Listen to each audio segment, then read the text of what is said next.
Hello, everybody. Welcome back to Ethereal Hypnosis Radio. Thank you for tuning into my healing frequency. I am Catrice, and today we are diving deeply into the topic of inner child healing and trauma release work. So, when it comes to inner child trauma, a lot of people don't pay attention to this. They don't think about their inner child or they just don't know that many of the struggles we face today in adulthood, whether it's emotional triggers or fears, relationship patterns, or even physical ailments, which we've discussed physical ailments in previous videos. When we discuss joint pain or where dis-ease comes from, we've discussed those elements and those ailments in previous videos. And so when it comes to those ailments, it can be traced back to unresolved wounds. Something else that may be surprising to a lot of you is that the inner child is the part of us that carries our early experiences and also our beliefs and emotions as well. And so if it's left unhealed, these wounds can manifest in ways we don't even realize. So some of you have experienced hypnosis, so you probably already know this, but between the ages of 0 to 8, and sometimes even 9, we are all very suggestible and taking information that we receive as absolute fact. And this is where all of our programming starts. So we are heavily programmed from an early age. But here's the good news. We can all heal. It's all about reconnecting with our inner child and acknowledging the past pain and releasing those stored traumas. And so we could break free from limiting patterns and step into a more empowered, authentic version of ourselves just by doing inner child healing work. And so we will discuss more of that later in the program. But first, let's start off by discussing what the inner child is. So the inner child is the part of our subconscious that holds all of our emotions and memories. And so this includes anything that is joyful, anything that's painful. They are all there in the subconscious, even the ones you don't remember because you are intentionally blocking that memory. As we all know, anytime anyone goes through anything traumatic, they block it, but it still does reside in our subconscious. So we've all done this. This is not, anything that's surprising, but it is something that we need to pay more attention to and heal because, as I stated before, this is something that we carry into adulthood and it affects us greatly. So our inner child, as I stated before, is much alive. It resides in us. It's in our subconscious. It comes through on those days that we have fear or those days that we are seeking comfort. Believe it or not, our inner child feelings and emotions influence how we navigate the world. When we experience childhood wounds, whether it's from neglect, criticism, abandonment, or trauma, those experiences become imprinted in our subconscious and it affects us in our adult life. And so I'm going to share some signs that we all recognize, but may not see it or recognize it as our inner child needing healing. So take out a notebook, take out a pen, and let's take some notes. Okay, so let's go through some common signs along with real life examples to help you recognize the whatever inner child healing needs to take place in your life. And so one way that so many people can recognize and so many people can agree with is if you self-sabotage or if you have low self-esteem or low self-worth, this comes from inner child wounds. And so if you've ever been offered an amazing opportunity for, let's just say, your dream job or a relationship with someone who treats you really, really well, or you have a chance to just shine, but instead of embracing it, you hesitate and you start thinking, I'm not good enough, or what if I fail, or, you may procrastinate or overthink the situation, or even turn it down altogether. Listen, we have all done this from time to time. And so Whenever success or happiness came close, we would unconsciously push it away because deep down, our inner child still believed, or, still believed that I wasn't worthy of good things.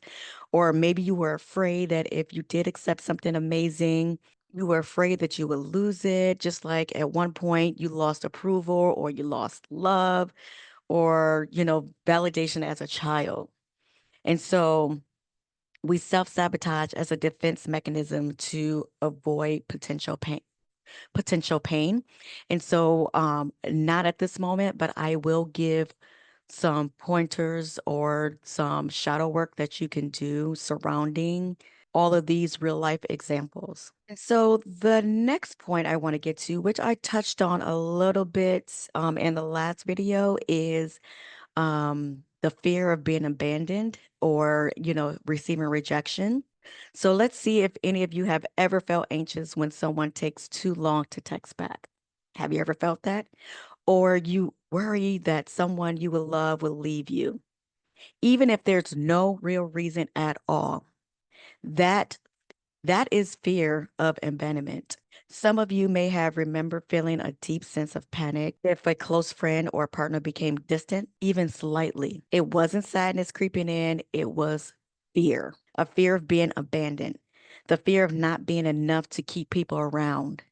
And now some of you may be thinking back and realizing this feeling came from a childhood moment where you felt emotionally neglected or unseen. Some of you, or I should say, a lot of us, grew up feeling like love was conditional or inconsistent. And because of this, in our adulthood life, our inner child is still seeking reassurance that we won't be left behind. Another example that a lot of us can probably relate to is emotional triggers or even overreacting on something.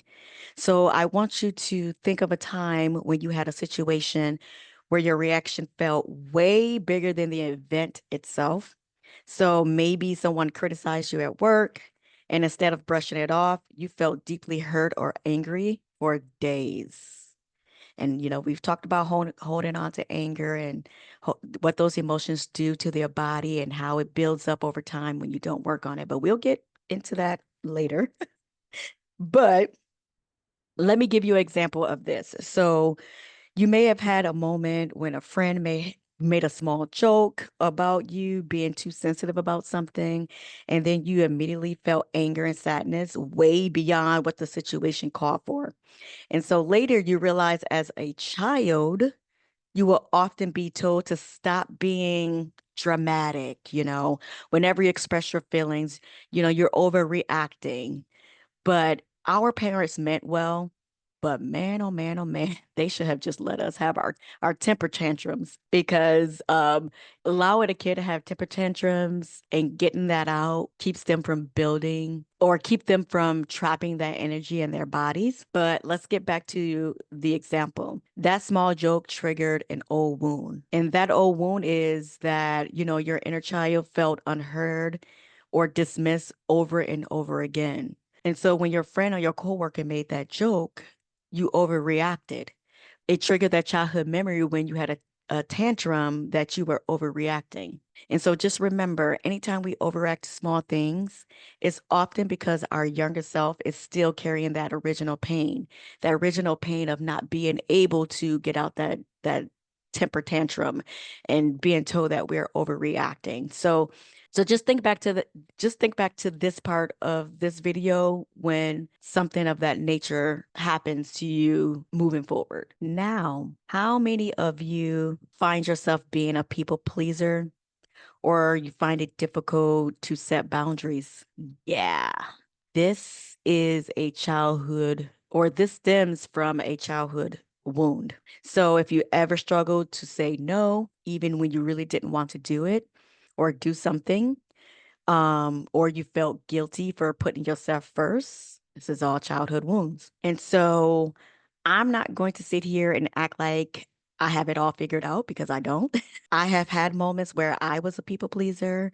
I would say yes to things I didn't want to do, or I would overextend myself and, to avoid conflicts. And so why? Why did I do this? Well, We do this because it goes back to that unconditional love, or I should say, it goes back to that conditional love.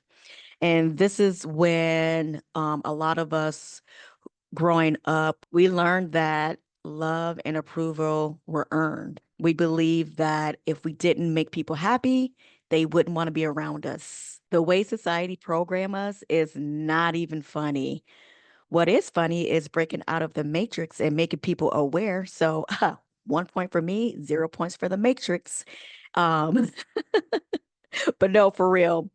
But if, you're constantly putting others' needs before your own, your inner child may be seeking validation in the only way that it knows, and that's by being good. And I'm, doing parentheses. I know you can't see my fingers, but being good or agreeable to stay safe. So now that you know this, recognize those moments and practice saying no or practice setting boundaries. So, another childhood wound is repeating relationship patterns, which we discussed in the karma video.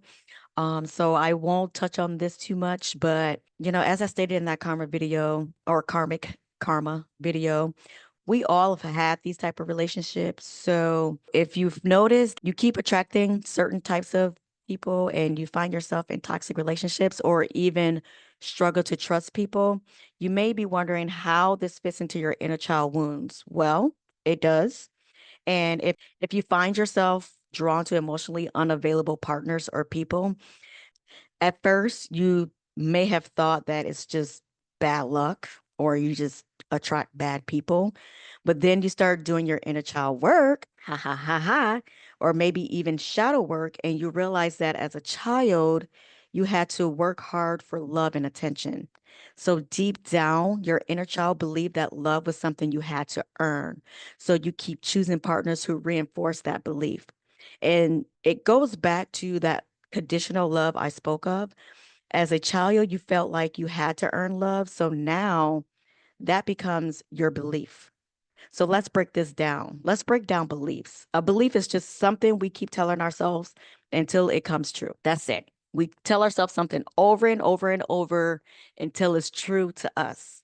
So if we keep telling ourselves that love is earned, that is now our belief. And we keep ourselves in these toxic relationships or these toxic relationship loops to reinforce that belief. And so until we heal, we unconsciously repeat these patterns we learned in childhood.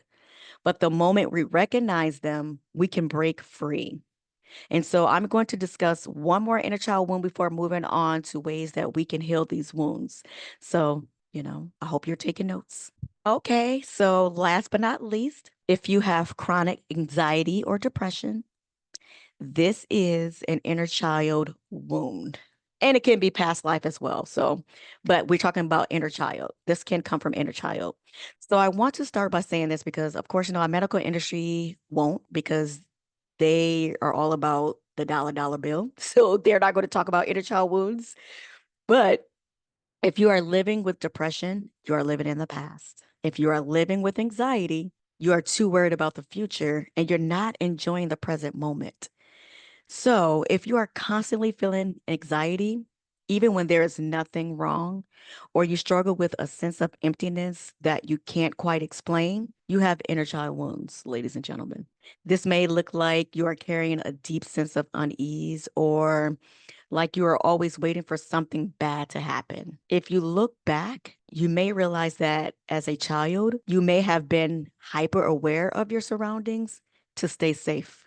And if you were in an unpredictable household or feeling like you had to be perfect to be loved, your nervous system had to learn how to stay in high alert. So many people develop anxiety or depression and it has nothing to do with who you are now, but because of what your inner child had to endure and how we responded to it, it is now based off those childhood wounds. So healing that part of us helps shift the emotions in great ways that you can't even imagine. And so before we move on to healing the inner child wounds, if any of these signs resonate with you, know that you are not alone. We live in the matrix, people. So We all have gone through this. We've all have inner child wounds, but your inner child is not broken. It's just waiting for love, understanding, and healing. And the good news is you have the power to give yourself what it always needed. And with that, the first healing technique that I want to share is reparenting. You are going to become the parent you needed. And so this is best for self talk or developing your self worth and healing attachment wounds. And so, how this works is you're going to become the parent that you needed. And this is going to help the inner child wounds that stem from unmet emotional needs or from feeling unseen. So, any unresolved feelings or lack of protection. So, when you're reparenting, this becomes the nurturing, supportive, and loving parent you may not have had. This is not to say our parents didn't do a great job at parenting, but they only knew what they knew and they did what they felt was best for us. But at times, some of them lacked in ways that they weren't aware of. And so instead of blaming our parents for what they didn't do, we are going to do the healing work and teach ourselves that healing is possible. And so, hope you have your pens and papers. This is what you're going to do. You're going to, number one, identify the needs your inner child lacked. So, ask yourself this. So write this down. Did I feel loved and accepted as a child? Did I feel emotionally safe to express myself? Did I feel supported and encouraged? And I want you to deeply think about these needs. You don't have to answer them all. I mean, if you want to just answer one of them, this is just the start of doing the work. So that's the first thing you're going to do. And then I want you to speak to yourself like a loving parent would. So when you have self doubt or fear rises, I want you to pause and respond as a gentle, loving parent. So instead of saying, I'm not good enough, I want you to say to yourself, you are enough just as you are. Or instead of saying, I always mess up, I want you to say, mistakes are how we learn. I'm proud of you. This way you're reprogramming your subconscious, you're reprogramming that inner child. And then I want you to create routines of self-nurturing. So children thrive on consistency and love. And so you're going to create these routines for your inner child. And so I want you to develop a healthy, loving rituals by one, setting boundaries to protect yourself. You can start small, whatever that boundary may be. That may be just telling people no when you don't want to do something. Then I want you to take breaks and prioritize your rest because rest is important. And then I want you to engage in activities that bring you joy. And this can be, anything from being creative, being out in nature, coloring, whatever it is that brings you joy. And another technique, or not another technique, another guide I want you to do in the parenting technique is to acknowledge and validate your feelings. So the next time you feel anxious or overwhelmed or even sad, I want you to pause and say, I hear you. Your feelings are valid. It's okay to feel this way. Because as children, some of us didn't get this. So you need to nurture that inner child and let them know that you do hear them and that everything is okay. And so by doing this, what you did in that moment was acknowledge your inner child and the consciousness of that emotion, which may cause you to tear up or even cry. I want to take a second to speak on releasing because, of course, we would never learn this stuff in school. So it is natural for your body to release stuck, trapped emotions by crying. You may even shake or shiver. And you're doing this because your nervous system is breaking up that trapped emotion and releasing it so it can rebuild itself. And so I know for me, when I'm releasing, I do shake and shiver. Um, Sometimes my body vibrates. I even burp or yawn. Some of you, when you're releasing traumas, you might even vomit or even dry heave. That's an energetic release. What else? You may need to go to the toilet if you know what I'm saying. Number one, number two.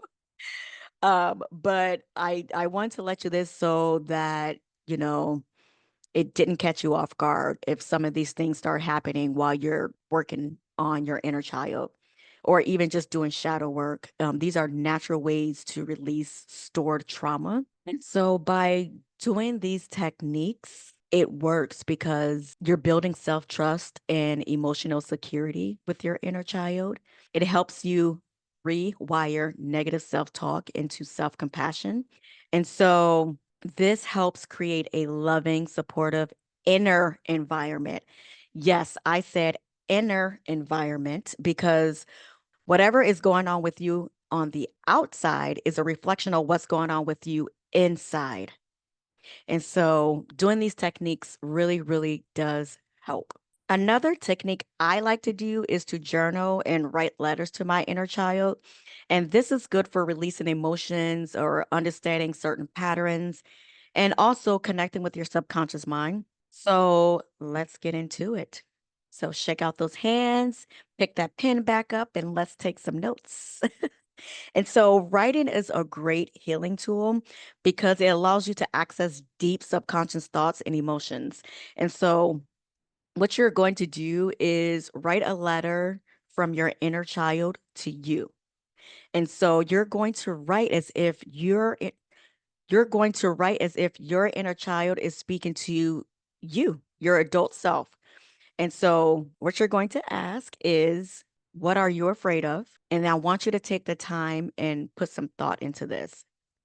You're speaking from your inner child. What are you afraid of? Your inner child is also going to ask you, your adult you, what do you need from me?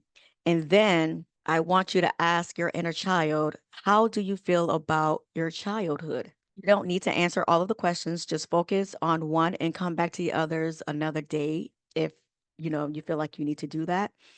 And so after you write that letter to your inner child, I mean, not to your inner child, after you write that letter as your inner child, I want you to go back and write a letter to your inner child.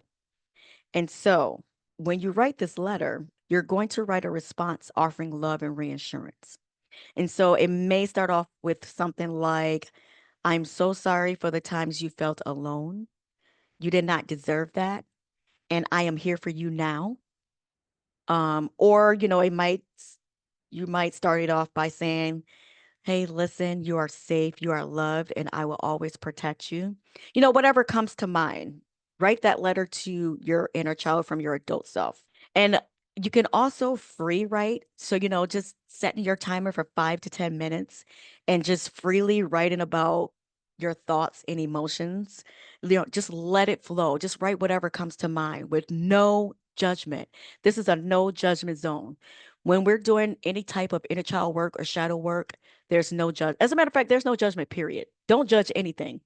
No judgment. And so when you're done journaling, excuse me, what I want you to do is read your journal entries and look for insights. And the reason I want you to look for more insights is because I want you to look and see where you can offer more love, more understanding, and more forgiveness to yourself. This will help. This helps the process and it helps release stored emotions. And then it also creates a direct dialogue between you and your inner child. And it also increases self-awareness and clarity about past wounds. And so, like I said before, you can also do shadow work, but doing your inner child work is somewhat shadow work. But I'm trying to think if I want to do a video on shadow work. I might do a video on shadow work, but the techniques that I'm giving you is, like the steps to doing shadow work, but we'll see. We'll see. We'll see. Maybe I'll do something for the next full moon. I don't know, but these are good journaling techniques that you can do to start the healing of your inner child. Another thing you can do is emotional release techniques, and you could do this through breath work, or even when you're doing this work, it might cause some crying, just letting yourself just cry, or even movement. So just moving your body, walking, rotating your joints, just body movements to release that stored trauma. And so the reason you want to do breath work or body movements or even crying to let this stuff out is because when we suppress our emotions, they become trapped energy in our bodies.